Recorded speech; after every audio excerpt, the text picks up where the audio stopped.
Yo, Frankie, sup? Man, it feels like forever since I last talked to you. Yeah, it's been a pleasant 8 years. Why'd you have to go and ruin it by texting me like this? Come on, dude. Is that really how you're gonna greet an old friend? An old friend? As in someone who I no longer consider a friend? You should be grateful that's all I had to say about you, considering what you did. You slept with my wife, got cut off by your parents, turned everyone who was once your friend against you, and had to leave town to escape your ruined reputation. Didn't you move out of state? Well, yeah, but anyway.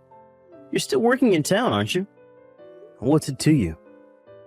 I just thought I might stop by and visit my old buddy Frankie and shoot the breeze for a while. Don't bother. You don't know where I live anyway. Not to worry. I got your address from one of our classmates who didn't know about our history. Unbelievable. Seriously though, what do you think you're doing? You don't have any right to be texting me anymore, much less actually coming to visit me at my house. Oh, please, don't be like that. It's been 8 years. That's all water under the bridge now, all right? I'll still feel the same way about you 80 years from now. So don't you dare come anywhere near me. If you're really still that angry, why haven't you blocked my number? Just to keep tabs on you. There's no telling what a sociopathic moron like you will do. So it's safest to be able to at least have some advance notice of what you might be doing. Consider it like a vaccine for a virus named Luke. Wow, you're harsh. Not harsh, just honest. Well, if I'm gonna be honest, the truth is that your vaccine was a dud. Huh? What now? You got remarried, didn't you? Yeah, and? And you had a kid too, right? What's with these questions? I don't feel compelled to tell you anything about my life. Nah. You don't need to tell me anything. I already know everything. Tell you what, Frankie boy. I'm gonna let you in on a little secret I've been keeping from you. Secret? Get this. You know that precious little baby your wife gave birth to? It's not yours. It's mine. What? What are you talking about? You don't have to believe me. But if you get a paternity test, it's not gonna be yours. But seriously, what's with you? You haven't even seen your wife in 2 years. How did you not realize the baby wasn't yours when she told you she was pregnant? Do you not even know how babies are made? For real, Luke, what in the world are you talking about? You've never met my current wife. You don't even know her name. That's what you think. I'm like a home-wrecking ninja. I sneak in undetected and bam! Your wife is now my plaything. You should know that. It's how I stole your last wife from you. I was getting with her for 2 whole years and you didn't even notice. I only let you in on the whole thing because I got bored. What kind of idiot doesn't notice his wife with another guy for that long? You're such a loser. Are you gonna start making sense anytime soon? Huh? Who are you talking about? Luke, is this really you? Did someone take over your account or something? Or maybe you're just drunk out of your mind? Drunk? Well, maybe just a little. And it's the real me. I see. Well then, I don't want to deal with you for any longer than I have to, so I'll give you the bare minimum information necessary to get you to leave me alone. First off, I'm not living in our old town anymore. What? Second, I don't have any kids. Hold on. Oh, I get it. You're lying to try and get me to go away, aren't you? How pathetic. Sorry, Frankie boy. It's not gonna work.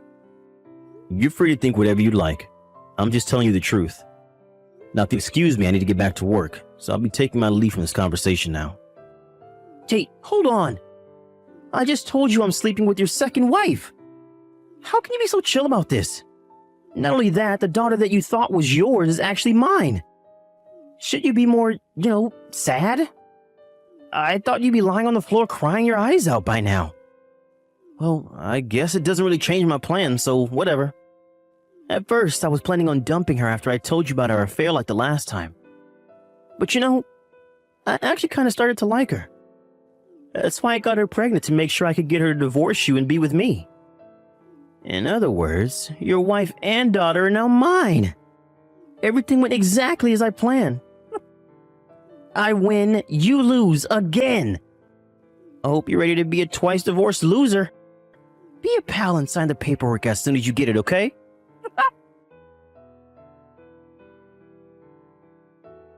What's up, Frankie? I heard you absolutely lost it when your wife told you that she was going to divorce you. And then when she told you about your daughter.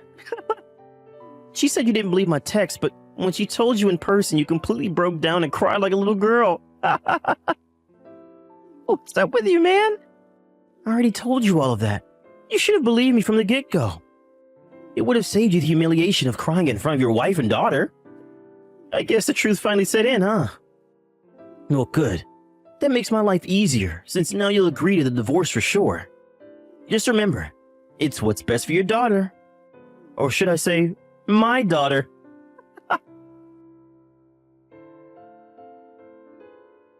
Yo, Frankie, what's your deal? You never responded to my text yesterday. Are you trying to ignore me? Seriously, dude, grow up. You're a grown man. You're gonna have to deal with this like an adult. I guess I'm gonna have to tell you something that'll make you reply to me for sure this time. Know what I'm gonna do? Your wife. In your house. You gotta move it along, man. At this rate, your wife's gonna give birth to my second kid before you divorce her. Just knock before you come in, alright? Come on, Frank. You're starting to tick me off now. I wanted to settle this once and for all yesterday. That's why I texted you while I was with your wife. But once again, you didn't even reply once. How long are you going to keep running away from me, Frank? Do you think this is all going to go away if you keep ignoring me? You're going to have to face me sooner or later, Frank. Now text me back, tonight. Your wife and daughter are mine, like it or not.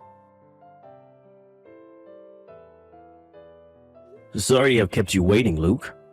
There you are. I was doing a little digging into something, so I thought I would hold on from replying until I had dug up what I was looking for. Digging? What do you mean? I see you're very confident that you've stolen my wife and daughter from me. The woman you're with, her name is Luna, right? Yeah, your wife Luna. That's what I've been saying. Luna isn't my wife. What?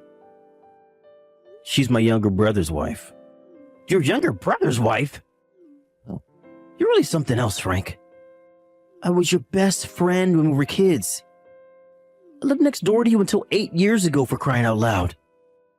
I know you don't have a younger brother, so tell me another one. Actually, I didn't even know I had a younger brother until about 6 years ago. And since you were run out of town 8 years ago, there's no way that you would know about him. Wait, what? I don't understand. To be more precise, he's only my half-brother. So that means... Yeah, my parents got divorced when I was 3, so I know you knew that my dad had left us to move away. Well, yeah, I knew that. My dad got married to another woman, and they had a son, my half-brother Ken. Okay, go on. Ken got married last year, a little over 2 years ago. But just this last year, the company he was working for went bankrupt, so he had to move out of the company housing he had been living in up until then. At that point, my dad and Ken's mom had already divorced, and Luna's parents had passed away in a sudden accident several years prior. So since the two of them had nowhere else to go, and I happened to live nearby, I let them come and move in with me in my house for a while. Hold on. You said that you weren't living in our old town anymore. What's the deal? I'm just getting there. Be patient. Just about a month after Ken and his wife moved into my place, my company told me they were sending me to work at our company headquarters in another country. What the? Another country? You mean you're not even in the country right now?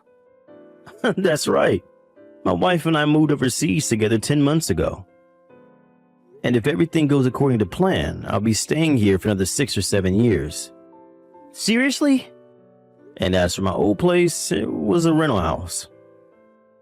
So when I moved over here, I just had Ken take over the lease, and he and his wife kept on living there. Man, this is an insane story. I had no idea. Man, this sucks. I was feeling great thinking that I managed to break up 2 of your marriages. But she's not even your wife? Ugh. I went to all that trouble for nothing. Whatever. I'm done with you. Later, Frankie. Frank, you there? I'm in big trouble. You gotta help me out, dude. What do you want now, Luke? You do understand that we live in different time zones, right? True time zones.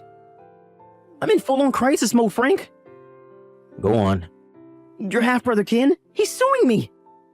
And Luna just showed up at my apartment door with her kid and all her stuff.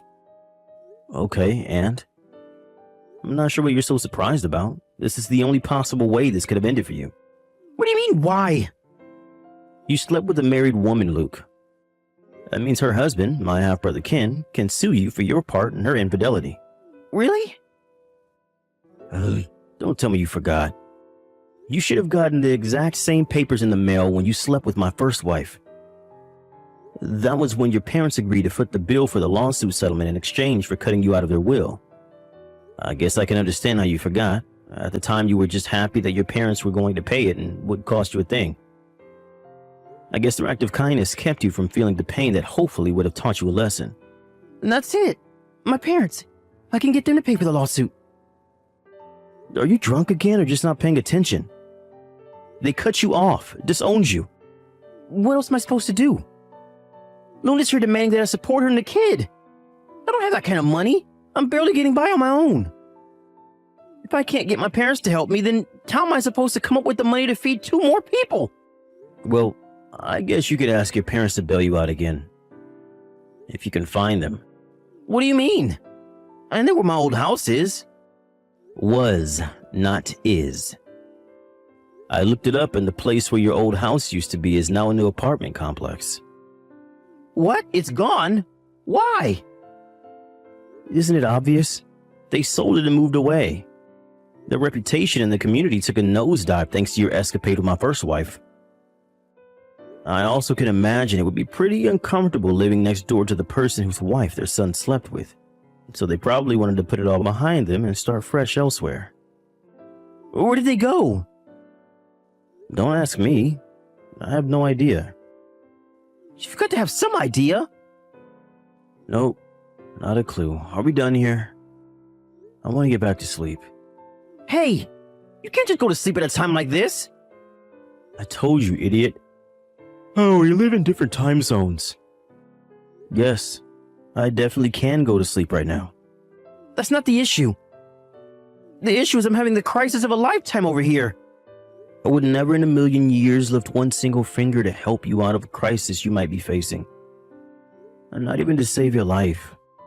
How can you say that to me? If you really don't know, then there's nothing that I could say to make you understand. I'm going back to bed now, Luke. Good luck. Frank, you can't do this to me. You got to help me. I heard about everything that happened next from my half-brother Ken. Apparently, it all went down pretty quickly. He was concerned that Luke and Luna might skip town to try and avoid paying him the money they owe him. So, while he got a lawyer to advance his case through the legal channels as quickly as possible, he also asked the CEO of his company for advice. The CEO told Luke that he had some connections in a particular sector of society that might be able to deal with the two of them. The CEO's acquaintance quickly agreed to take on the task of encouraging Luke and Luna not to leave town, and even gave them jobs and a place to live while they work off their debts to me. The company that hired them has a very strict disciplinary system in place, so I don't suppose the two of them will be causing any trouble in the near future. Plus, they're making all their payments on time. I was concerned for their daughter, though, since she's a totally innocent party in all of this, but Ken's CEO pulled some more strings and she got taken in by a kind and loving family. I'm not very hopeful that Ken will ever be able to be anything resembling a decent human being, but I hope his time at his new company will straighten him out, even if only for a little bit.